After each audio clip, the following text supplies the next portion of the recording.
Hello, welcome to the Garrett Ashley Mullet Show. I am, of course, your host, Garrett Ashley Mullet. Today, I'd like to talk about free speech. And what brings this topic to mind is a rash of news stories over the past month, increasing in regularity, frequency, and severity, where Facebook and Twitter both are now openly censoring President Trump, the GOP, and conservatives on their platforms. In the past week, a tweet of President Trump's in which he threatened to use force against persons trying to set up an autonomous zone in Washington, D.C., our nation's capital, was flagged by Twitter. And the announcement was made to the Twitterverse that it supposedly violated their community standards as far as threatening harm against a group of individuals. Now, never mind that the President of the United States is the chief law enforcement officer in the country, and that he was threatening to enforce the law against lawbreakers, people trying to set up lawless zones in our nation's capital. Never mind that, he's threatening harm against a group of people. Now, this group of people just so happens to be insurrectionists. But Twitter, obviously, nakedly, is in the bag for the protesters, supposed peaceful protesters. But they're not peaceful protesters, are they? They're rioters, they're looters, they are arsonists. They have burned down businesses in countless American cities. They have toppled statues, they have defaced other statues, they have graffitied public buildings. The state capitol here in Denver, I visited with two guys from church here 3 weeks ago, I think it was, and turned out for anti-vaccination group that was protesting some legislation that was on the docket for Colorado. And as we were there, you could see the signs of the George Floyd protests all around, and particularly on the Capitol building itself, there was graffiti on every side and broken windows on every side. And that is not peaceful protest. That is not in accordance with the First Amendment to the United States Constitution, which I would like to read for you just so you're aware of what it actually says, in case you're not feeling energetic enough for a Google search and you don't already know.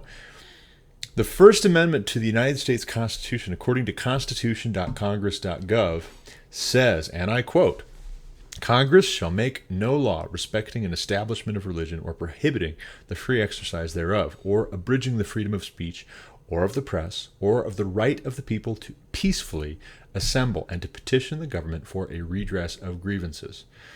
Now, right there in the amendment itself, not as an interpretation, not implied, not just my opinion, right in the amendment itself, it explicitly says that the people have a right to peacefully assemble and to petition the government for a redress of grievances.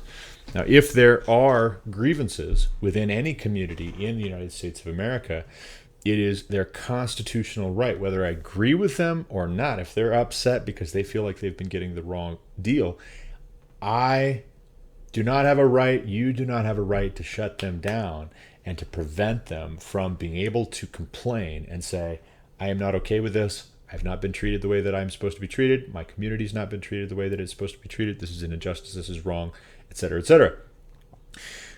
But the word peacefully is critically important. Without that word peacefully in there, the rioting and the looting and the arson and the destruction of public and private property would be presumably protected. But you get someone like Chris Cuomo on CNN going on and asking on air, on his show, on CNN, on this major supposed news, not propaganda at all, of course, network, asking, where is it written that protests have to be peaceful? And the answer is clearly right there in the First Amendment, which he is not familiar with, I presume. If he's not familiar with it, why is he talking about this? Why is he the guy that's being put in front of millions of American viewers? Why is he speaking to the American public as if he's an authority on this? And why is it allowed to pass that he tells CNN viewers, he tells the American public, you don't have to be peaceful. You have a right to destroy property. You have a right to threaten violence. You have a right to actually carry out violence against law enforcement and against private persons. Why is he not checked for that? Well, the reason he's not checked for that is because it is convenient to the left.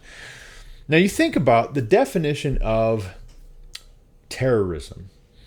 Terrorism is, I'm going to try to intimidate you. I'm going to try and scare you. I'm going to try and sow terror in a community or in a group or in the heart of an individual that I want to coerce to do what I want them to do.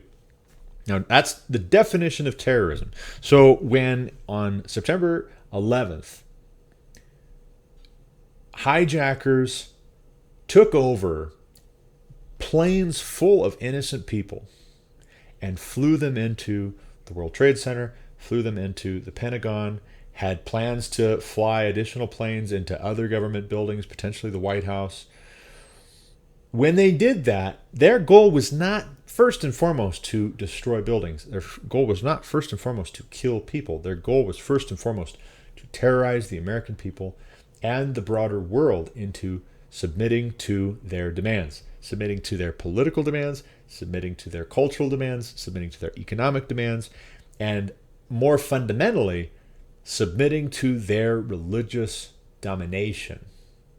Because everything that they want politically and economically and culturally is downstream of their religious worldview. They see the world from the lens of radical jihad and needing to accomplish this kind of Muslim Great Commission to make the whole world submit to Islam and Allah and Muhammad the Prophet, who is not a prophet, by the way. You can hate me. I'm free to say I don't subscribe to your religion, and I don't have to affirm that you worship the true God. We don't worship the same God. If you're a Muslim and I'm a Christian, you do not worship the one true God. You don't know the one true God.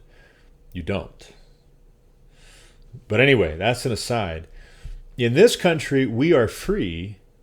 We have a constitutional right to free speech. Let me read it again.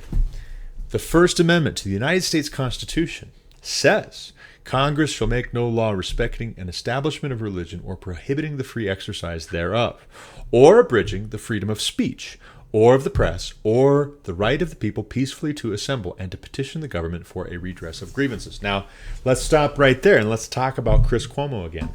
So Chris Cuomo gets on the news and he says to millions of viewers, why does a protest have to be peaceful in order to be legitimate? Now, he says that and he is off his gourd. He does not know what he's talking about, or he's intentionally trying to mislead and deceive the public. I'm inclined to chalk it up to sheer ignorance. He just has a face for TV, and he has the right opinions, and he knows the right people, and so they put him in front of a camera. But I strongly disagree with him because I know what the First Amendment actually says. And anybody with even a cursory familiarity with the Bill of Rights, with the United States Constitution, would know how wrong he is. You don't even have to read. It's not buried, right? It's not way deep in there. It's not the 501st Amendment to the United States Constitution. This is the First Amendment to the Constitution. If you haven't read it, you haven't read the rest of the document. You're not familiar. But of course, the folks at CNN don't want to read the document because they don't want to be constrained. What they hate about American tradition and why they went with their 1619 project and why the likes of Howard Zinn were allowed to form the curriculum of so many American public schools and colleges for the past 40 years is because they don't want to be constrained by the American tradition. They want the French Revolution. They don't want the American Revolution. They don't want George Washington. They want Robespierre. Right? They don't want Thomas Jefferson. They want Mao Zedong. They don't want Benjamin Franklin. They want Stalin. They want Lenin. They want Karl Marx. And it's critical that we understand that their lack of familiarity with the United States Constitution, their lack of respect for the United States Constitution, is not accidental. It is not incidental. It is the point. And it is the point of why conservatives are so strongly opposed to the left and what it's trying to do in the United States of America. Now, let's talk a little bit about Black Lives Matter, the organization. Supposedly, the narrative is they are a peaceful organization with legitimate grievances. Now, let's stop right there. Just this past week, video came out in which the founders of Black Lives Matter, the movement, not the sentence, not the statement, which is true. Black lives do matter, and I believe that, and I believe that's true, particularly when you're talking about innocent black lives in their mother's wombs. Black Lives Matter doesn't care about those lives, by the way, as an organization. The statement, the sentence, I agree with. And if I believed for a second that saying the sentence and repeating the hashtag on social media was going to in any way reduce the number of black babies in America who are murdered in cold blood, I would use it in a heartbeat. But because Black Lives Matter, the movement, is run by Marxists, people who, by their own words, are trained Marxists. Because Black Lives Matter, the movement, supports women's choice, i.e. abortion, i.e. infanticide, i.e. murdering black babies. Because Black Lives Matter is anti-capitalism and is anti-America.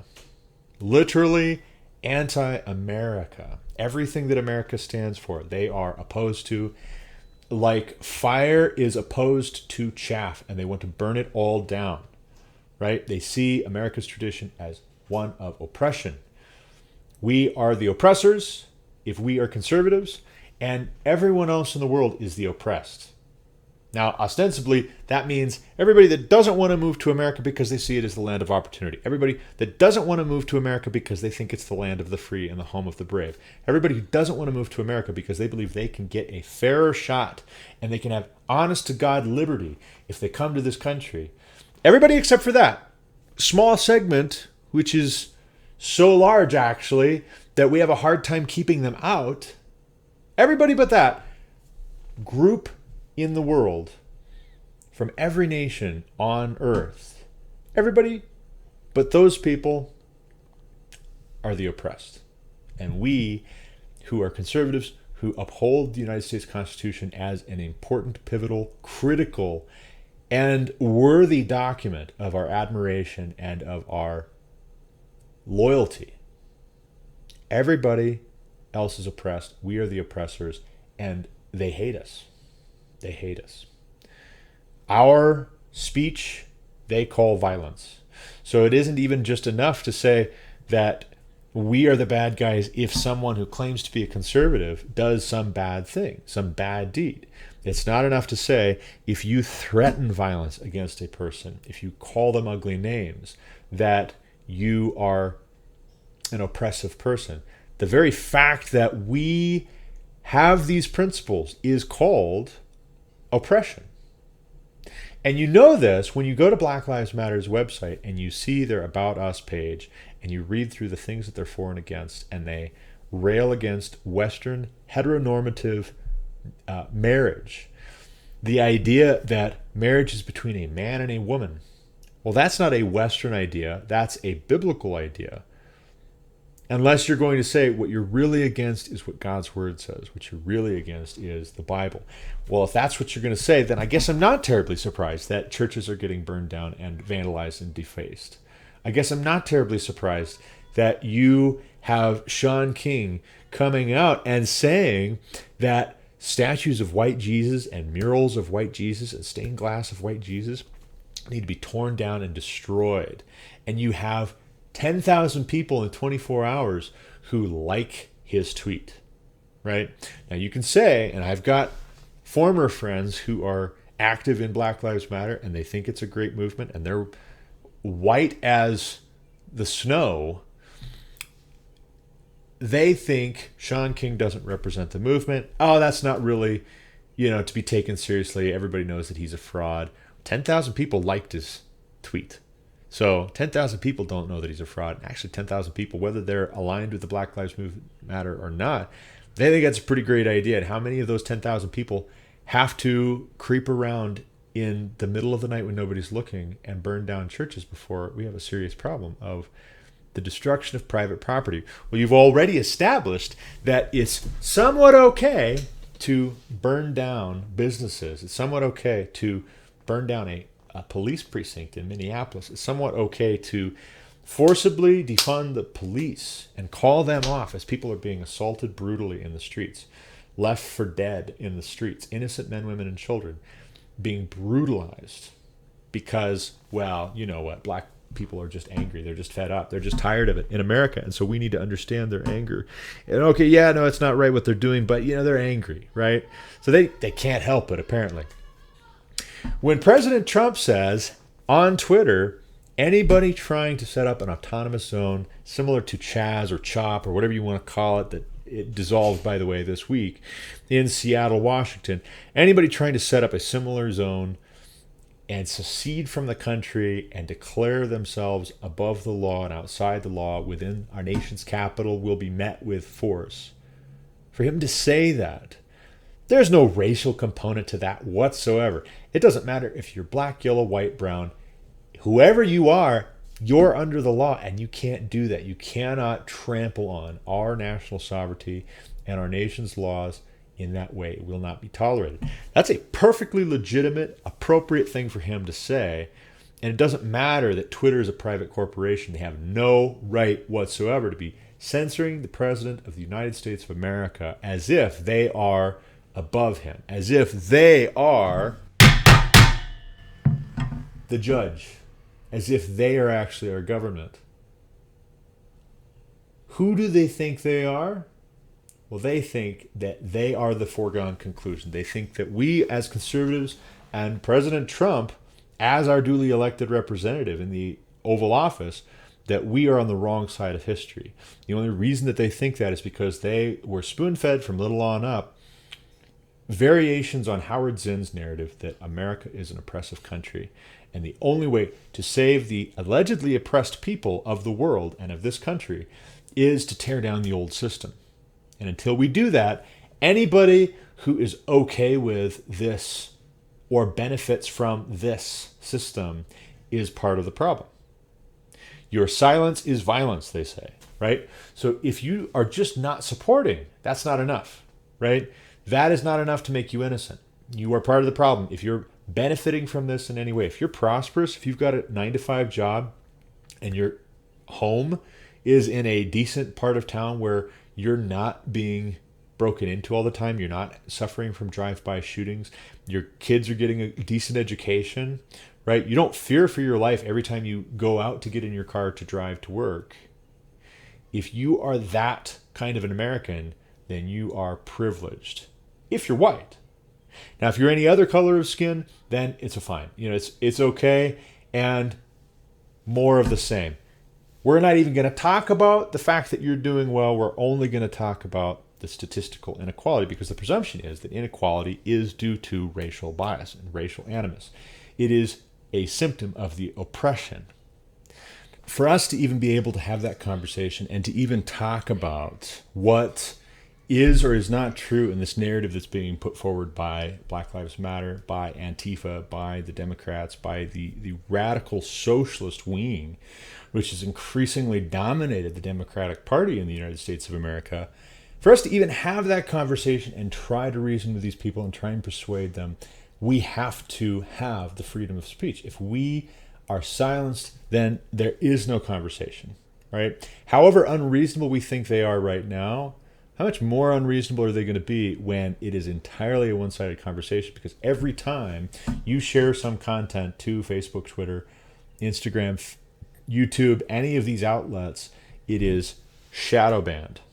Nobody who's going to disagree with you, nobody who's going to be moderate, in the middle, undecided, is going to be able to see it. They're only going to be able to see the things which persuade them to agree with the socialists, to agree with the Democrats, to agree with the progressives, to agree with Black Lives Matter, to agree with Antifa. What do you think the result of that is going to be? It's going to be brainwashing, right? And what the left is so afraid of is people having the freedom to choose. They're afraid of people having the freedom to disagree with Black Lives Matter. This is why Pravda was so important to what the communists had to maintain in the Soviet Union. They needed Pravda because the moment that you leave journalists free and you leave individual citizens free to critique the government, you're going to have complaints coming out of the woodwork. This is not working. This is not efficient. This does not make sense. Why don't we do this instead? Hey, the Americans are doing something over there. That's a really great idea. West Germany is free. It seems like they're better clothed and better fed, and they have nicer houses, and they have nicer kitchens, and they have more material goods, and they have more happiness because they are actually free to choose to do the things that make them happy. Maybe we should do that. Maybe this experiment in communism was a bad idea. As soon as you leave people free to say those kinds of things, it all falls apart. And the people at the very top who are die-hard committed to Marxism succeeding, and they think it's only not succeeded at this point because of opposition, because not everybody was on board, because not enough people were doing their fair share. Those people who have a history of killing 100 million people in the 20th century, do you think that with climate change and global warming and everything on the docket, with crazies like Alexandria Ocasio-Cortez saying that global warming is going to make this planet uninhabitable in 12 years, we need to drastically reduce the Earth's population. Do you think with people like her in charge, people that agree with her in charge, people who are willing to burn down businesses and violently assault people in the streets, tear down statues of George Washington and Abraham Lincoln, violently attack and slander anybody who stands in their way, anybody who tries to appeal to reason, anybody who tries to persuade them to not do this? Please don't do this. Don't do this. This is wrong. You don't know what you're doing. If they're behaving the way that they are right now, when things are fairly even, you don't want to see what happens when they have the reins of power again. It is going to be far, far worse than President Obama's 8 years. They're going to weaponize every branch of the government and every piece of big tech and all these 100 corporations which threatened to pull their advertisements from Facebook if Facebook didn't start labeling Republican, conservative advertisements and posts and content as harmful. I want to give you a list of some of these corporations, by the way, before we get back to the topic of free speech and why that's important. Unilever, $42.4 million in advertising last year. Honda of America, $6 million. Birchbox, $947,100. This is from the New York Times. Coca-Cola, $22.1 million.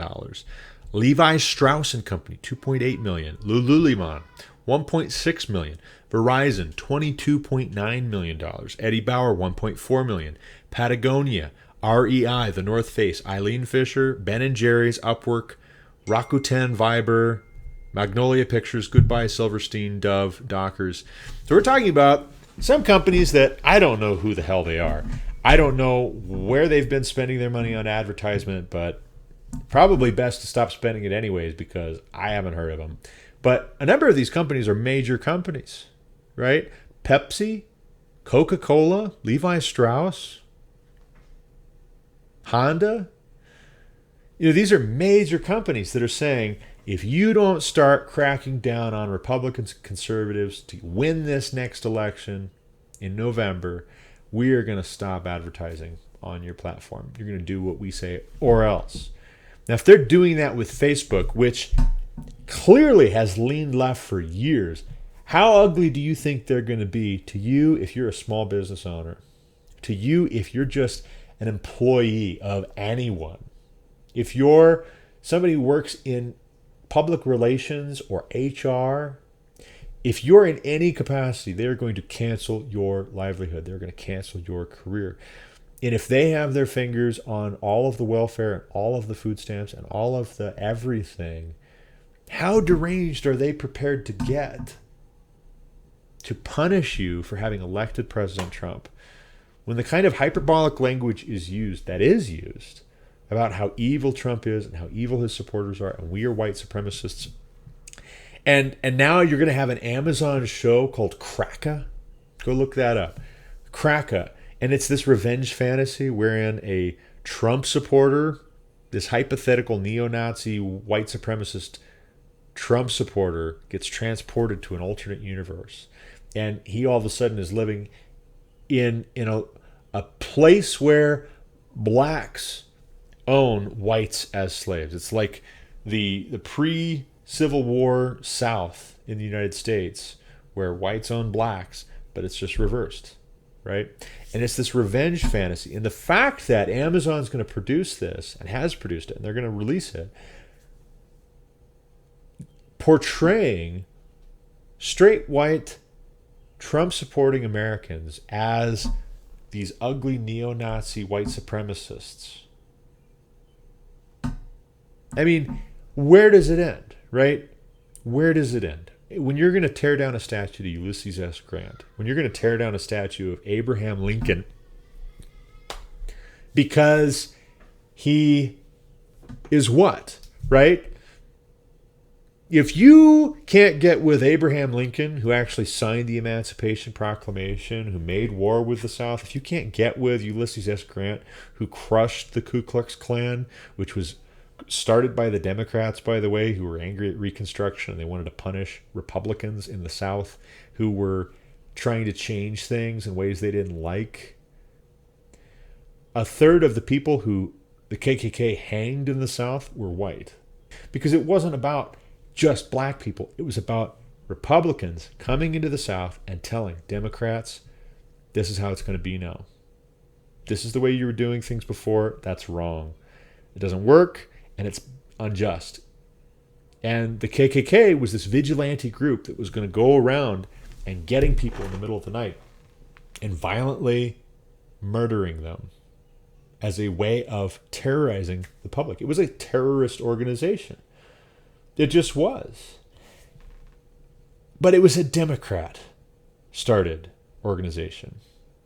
And the Republicans were the party of black Americans. Up until Barry Goldwater. Up until you had Republicans concerned about imposing integration on southern states, on people that weren't so sure they wanted to be coerced into associating with people, whether they liked it or not. It wasn't until you got to Barry Goldwater and Republicans who were concerned on principle about the Civil Rights Act forcing Americans to do things, not just freeing the slaves, but forcing other people to do things that they didn't agree with. At that point, black Americans moved away from the Republican Party and started moving into the Democratic Party. And Lyndon Baines Johnson, who was the biggest racist, vile, nasty, gross person who has sat in the presidency, who has sat in the Oval Office, who has served as president, certainly in the modern era, certainly in the last 100 years, his approach to the civil rights movement was entirely cynical. It was entirely, if we do this, if we pass the Great Society, if we pass the civil rights legislation, we are going to have black people voting for us for the next 200 years. I'm not going to repeat his quote verbatim, but his quote uses the pejorative, which is verboten for any white person in America to utter, past or present, unless you're Karl Marx. If you're Karl Marx and there's a quote clearly pullable in which he maligns a fellow socialist because the man looks like one of his ancestors was a black African, and he starts using the N-word and is just awful about him. When you look at Engels and you see his use of the N-word, that's okay, right? Black Lives Matter, not concerned about that, right? Not concerned about that. But Law and Order, ooh, that's a racist dog whistle. Okay, so you guys are trained Marxists. You have no problem with the fact that Marx and Engels and their Communist Manifesto didn't think highly of black people like you at all. You're okay with that. You're okay with the Darwinian evolutionary outlook on origins, which for most of Western history, modern Western history, was used to support the idea that blacks were a lower form of humanity. They were closer to the apes. You're okay with that. But boy, howdy, those Christians have got to go, right? Those white Christians, they are a bunch of racists saying all lives matter. How dare they say all lives matter? That's offensive. I'm triggered. Do you know it was white abolitionists, white Christian abolitionists, who campaigned relentlessly, tirelessly in Great Britain and in the U.S. to put an end to slavery because their consciences would not permit them to allow such an institution to be upheld, to be maintained, or even to be tolerated by their government, a government which they saw as being representative of them. They weren't okay with that. Their Christianity compelled them to fight for an end to the slave trade and to abolish slavery. The southern states seceded within 3 months of Abraham Lincoln taking the oath of office and becoming president of the United States of America. 3 months in, the southern states seceded because they, by golly, were not going to lose their precious, peculiar institution of slavery. Their economy depended on it. And you can say, whoa, you know what? There were profit motives in the North and in the South, and it was more about states' rights, and it was more about economic concerns and dollars and cents. You can say that all you want. The reality is, the reason why states' rights was an issue is because the southern states wanted the right to continue having slaves legally. And they saw the handwriting on the wall when Abraham Lincoln was elected as a Republican by a party that was abolitionist. They saw the handwriting on the wall, and they were not about to permit this to happen on their watch. The economic concern, first and foremost on the South side of things, was that slaves cost money. And if your business model is predicated on having slave labor, which is cheap, you're going to be awful concerned about your labor up and leaving on you because they were just emancipated. There was your profit motive. Anybody in the North that was concerned first and foremost about making a quick buck, about taking advantage of changing market conditions, about competitors that they may have had in the South, they don't represent the soul of America in and of themselves, just because some socialist, Marxist propagandist wants to summarize crudely America's tradition as just being all about money. It doesn't work that way. You can't reduce America's history to profit motive. That is not okay. It's not fair. It's not honest. Now, the fact that we had profitability, that we became a wealthy and powerful nation, is not the result of people being just cutthroat all the time. Actually, what it's the result of is people being free to make choices. Sometimes bad choices, but more often than not, making good choices. You see, the thing about making bad choices is if you're free to make bad choices, you're free to learn from your bad choices.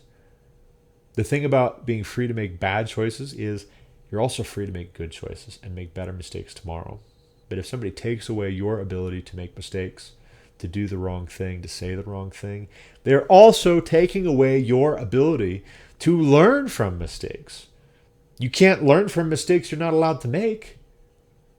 And I wonder how much of this current obsession with eroding our liberties and protecting and saving us from anything that could potentially harm our little precious feelings isn't the result of helicopter parents who never spanked their children. Thank you, Dr. Spock. The news is filled right now with awful, reprehensible young people screaming at law enforcement, screaming at their elders. I just watched this video of Black Americans, elderly Black Americans, in Washington, D.C., trying to plead with this angry Black Lives Matter crowd that wanted to tear down the statue of the Emancipation Proclamation, the statue commemorating Abraham Lincoln liberating the slaves in America. They want to tear it down.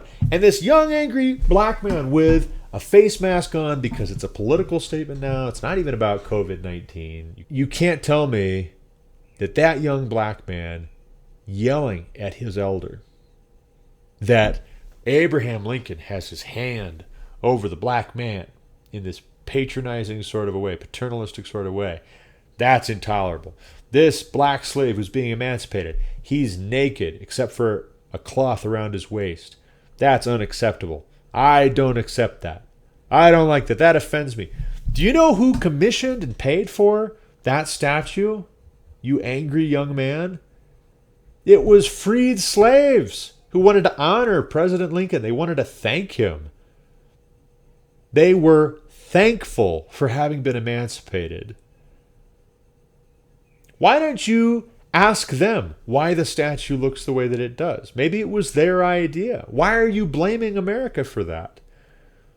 You don't know what you're talking about. You just have emotions. You know that you have emotions, and somebody pointed you in a direction that was useful to them. And it is tragic, but I can't even have that conversation with you. I can't even tell you that you're mistaken and what the actual history is. I can't even plead with you to see reason. If Twitter and Facebook are going to delete my content and deplatform me and shadow ban me, if they're going to shadow ban the President of the United States, if they're going to censor his content and then boast about it and then brag to everybody that they did it, oh, look how virtuous we are. He violated our community standards. If they're going to do that to the President of the United States of America, they're going to do that to any one of us. They're going to do it to me. They're going to do it to you. They have been doing it to us. That's the thing. You know, I had a blog for 5 years. I had a blog, and we put serious money, time, attention, energy, and emotion, and heart and soul into building a blog and building content. I wrote over 100 articles and published them on about every topic you can think of, trying to make the case for incorporating our Christian faith into the way we look at culture, the way we build culture, and the way that we do science, and the way that we make political decisions, and the way that we elect people, and the way that we think about history, and the way that we raise our families, and the way that we approach everything. And I write over 100 articles, and we build a Facebook page, and we're building up a following, and we're promoting our content on there, and then all of a sudden Facebook changes the rules. All of a sudden, we are only being reached by a fraction of our people who have liked and followed our page. Only a fraction of them are seeing our content because they realized, oh, stink. We are losing the debate. And rather than coming up with better arguments, the people at Facebook, the people at Twitter, the people on the left, the Democrats, rather than coming up with better arguments or conceding that maybe they don't know what they're talking about, maybe they were wrong, rather than doing that, they come up with a lot of hocus pocus about hate speech.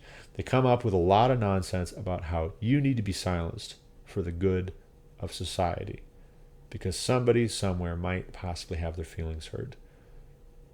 It's for your own good. It's for everybody else's own good. The needs of the many outweigh the needs of the few or the one. Well, what if I'm not content with that? What if I decide I want to go out and protest? What if I want to go out and say in a street, listen, guys, here's what it is. What if I want to give a speech? You going to silence me then too? You going to send an angry mob to come and beat up me and anybody that wants to hear what I have to say? If we're going to suffer either way, better to suffer for righteousness' sake. Because at least at the end of it, we're going to have a clear conscience and we won't regret having contributed to the destruction, to the tearing down of good people, of good families, of good groups, of a fairly decent country. Not perfect, but decent. I would rather be on that side of history, whether someone considers that the right or the wrong side of history. I would rather be on that side of history. And I believe strongly that is the right side of history. That is what doing justice actually means. Doing justice does not mean that you find some story somewhere which makes you angry and then you go lash out at anybody who you can find an excuse to hurt. That's not justice. I don't know who told you that, but they lied to you. And it's time for you to wake up to that and to stop being used. One last thing, too. I want to talk about hate speech, and I want to talk about this campaign from 100 different companies who threatened to pull advertising from Facebook if Facebook didn't start slapping a warning label on all content from the president and from Republicans and from conservatives, and ramping up their efforts, which they've been engaged in for years now anyway, to censor conservative opinion and opposition to progressive plans. Now, the allegation is that conservatives and Trump supporters and Republicans are spreading content and ideas which are harmful to people. The question that needs to be asked is, who is defining harm? And how are they defining it? If you're going to say we are opposed to hate speech, we are for free speech, but we are opposed to hate speech, and that hate speech should not be permitted on Facebook, on Twitter, on any social media, anywhere in this country, how do you define hate speech? Or more to the point, who defines hate speech? Let's suppose hypothetically I say abortion is murder. I hate abortion. I hate Planned Parenthood. I hate it. If we can ever, by any means, divest the American government and the taxpayer completely from any institution, particularly Planned Parenthood, which engages in infanticide and profits off of it in myriad ways, if we can ever not just divest, but abolish infanticide in America, if we can ever do that and bankrupt Planned Parenthood and send abortion providers to prison for murder, cold-blooded, serial murder, if we can ever do that,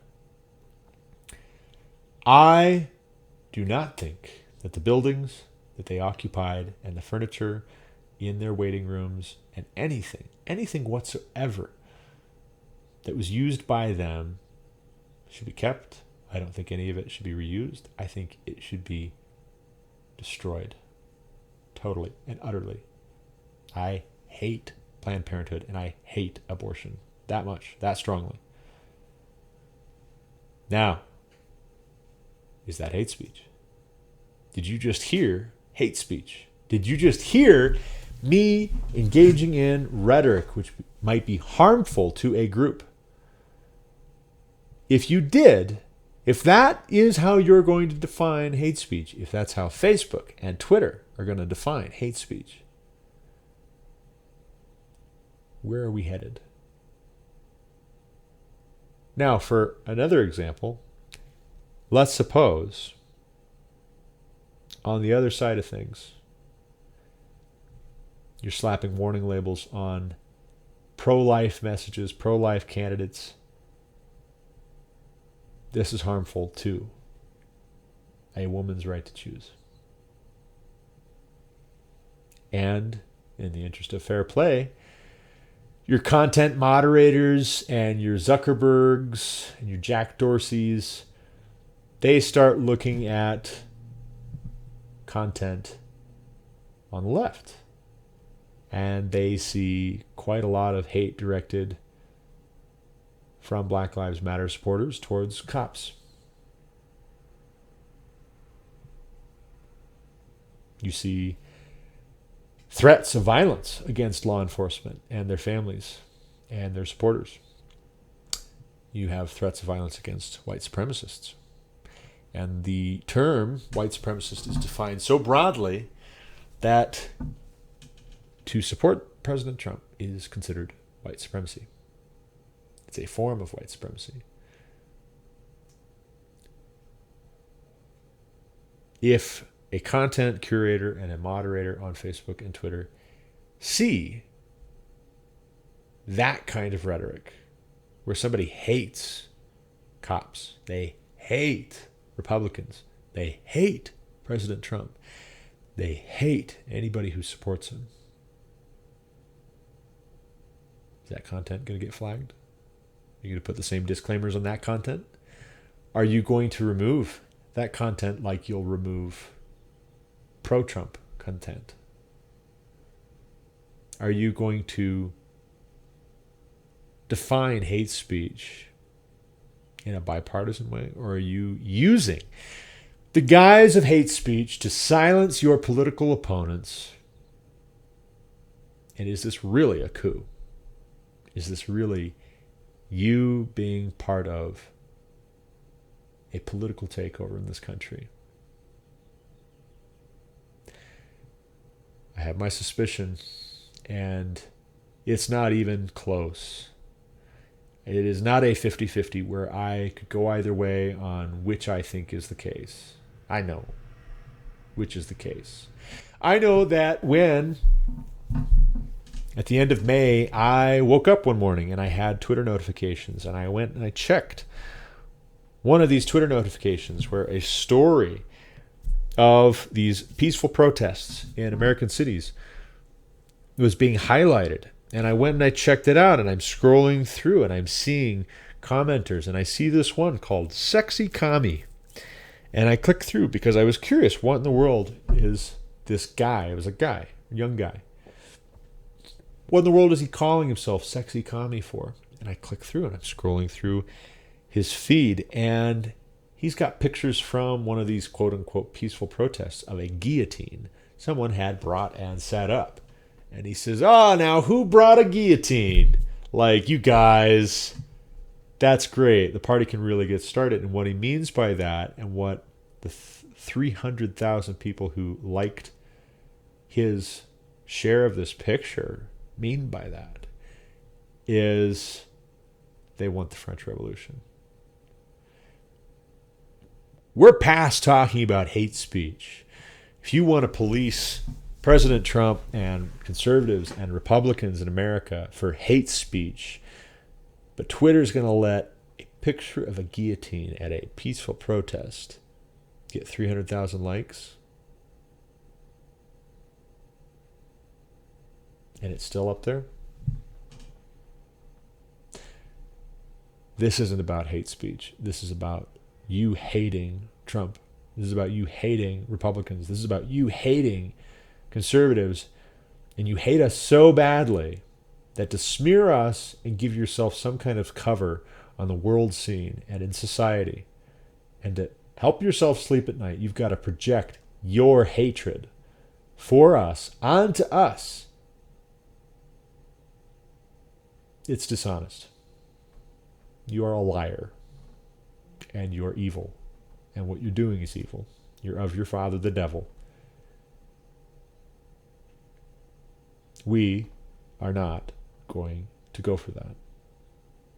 You're not going to get away with it.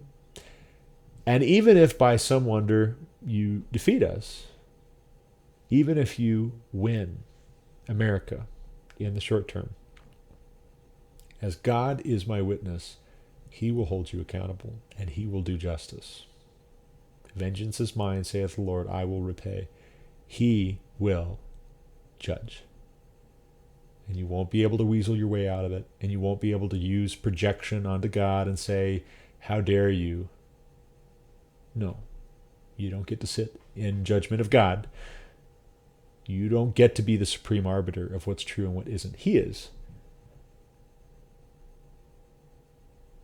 And you are destroying this country with what you're doing. You're destroying real, decent, innocent men, women, and children.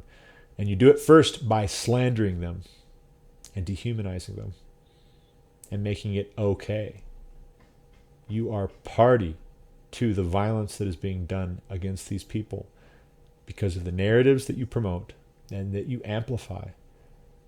The things that you spread about these people are getting them hurt. Shame on you. Shame on you. And if you don't know how to blush, just wait. The day of reckoning is coming. And it might be God who brings that reckoning. But you can be sure it's coming.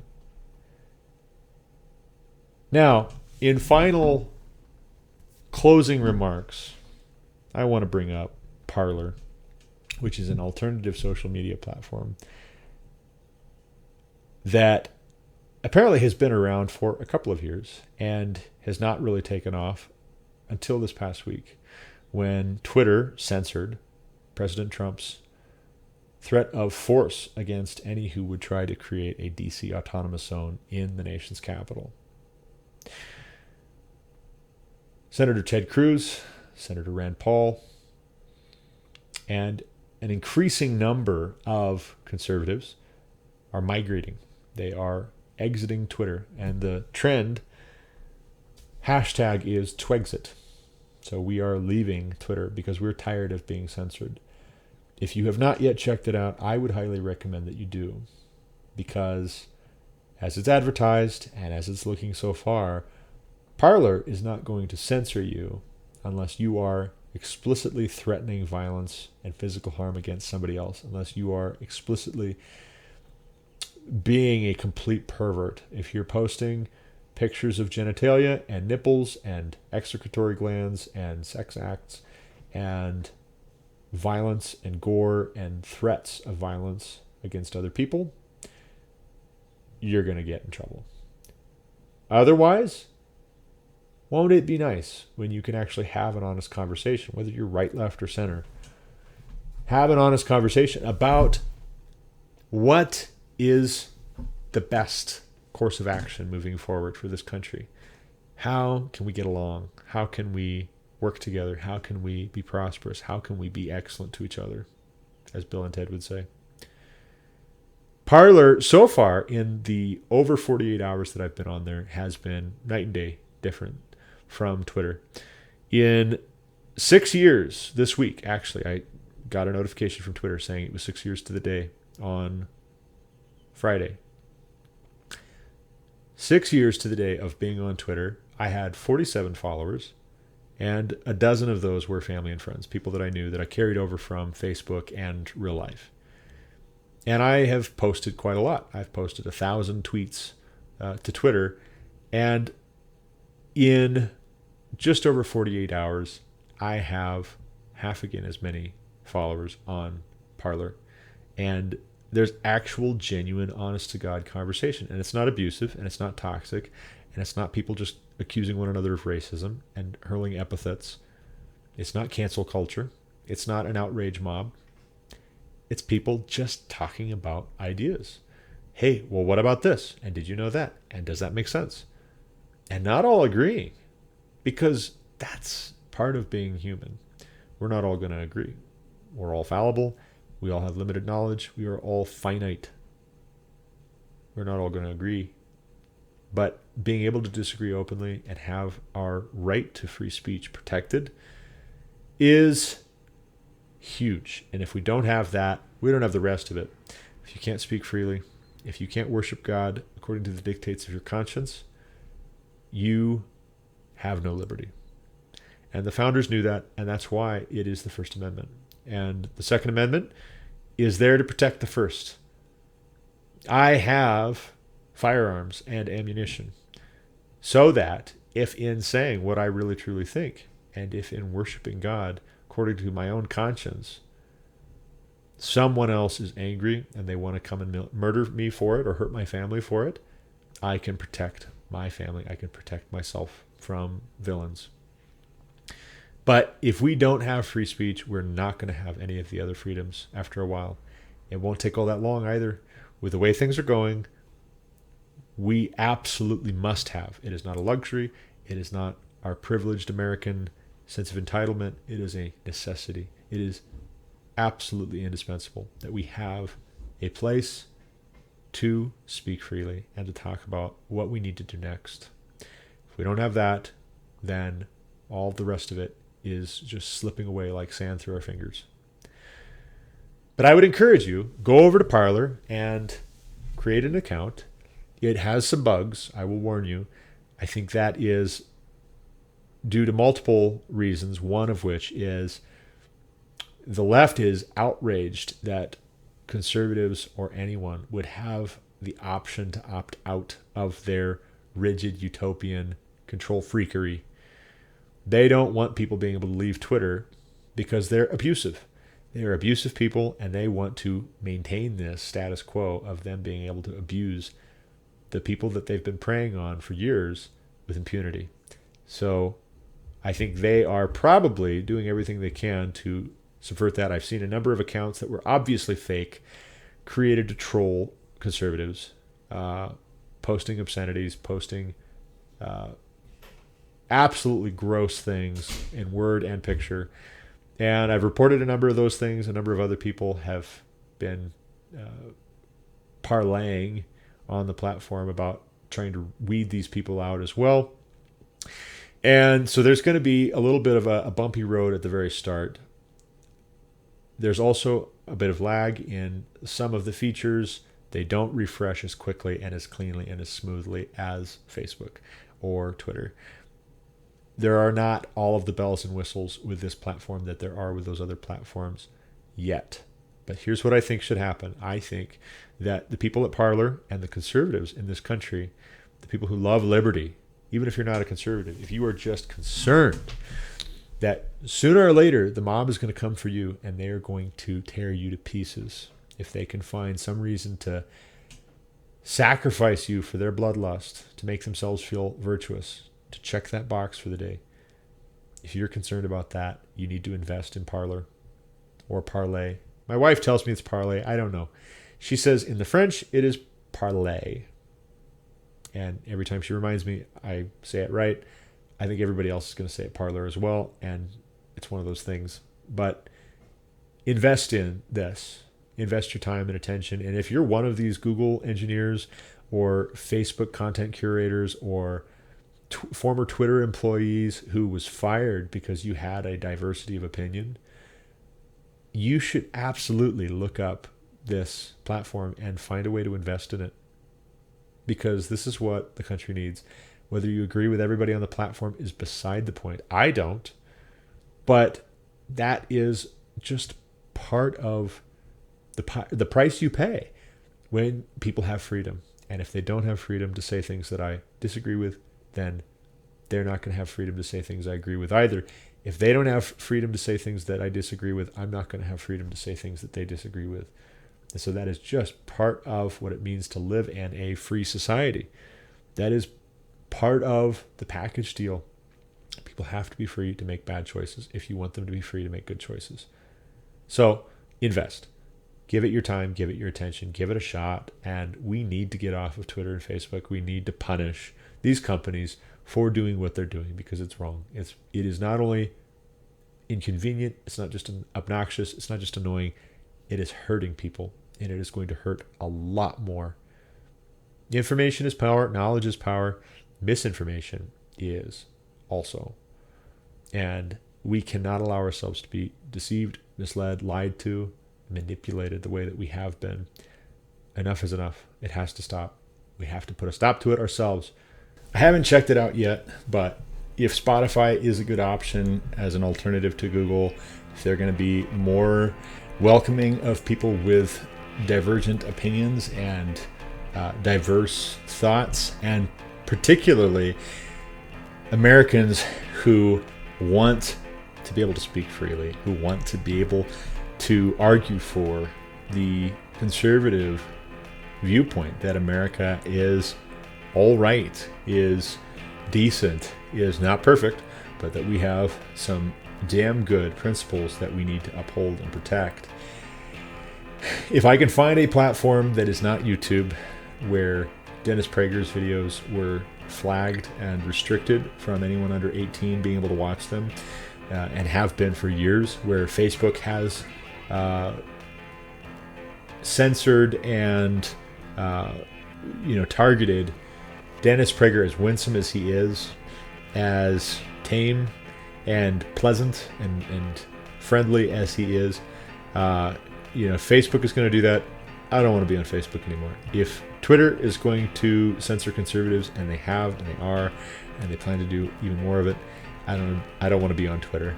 If YouTube is going to do what they've been doing, I don't want to be part of YouTube anymore. I'd like to find a platform that's an alternative, that's a viable alternative. So if you have suggestions, please pass them on by all means. And in the meantime, I'm on YouTube. Even once I find an alternative, I'm going to run parallel for a while just to make sure that things are going to work out, and to try and migrate whatever following I've got over to the alternative platform. So find me over at Parler, and in the meantime, subscribe to my YouTube channel, leave some comments. Feel free to email me anytime at garrettmullet@gmail.com. It's GarrettMullet@gmail.com, or look me up on any social media platform that you can find a profile for. Hit me up, let me know what you think, and in any case, thank you for watching this far. I hope it was a blessing and an encouragement to you, and stay strong. Don't get discouraged, don't give up, don't despair. The enemy wins when we give up and lay down, and we can't do that. We can't afford to do that. Our children and grandchildren can't afford for us to do that. And if we love our neighbor as ourselves, we cannot do that. We can't let them down that way. We need to do justice, love mercy, and walk humbly with our God. And I am with you on this. Let's do it together. Thank you so much. God bless. Be well.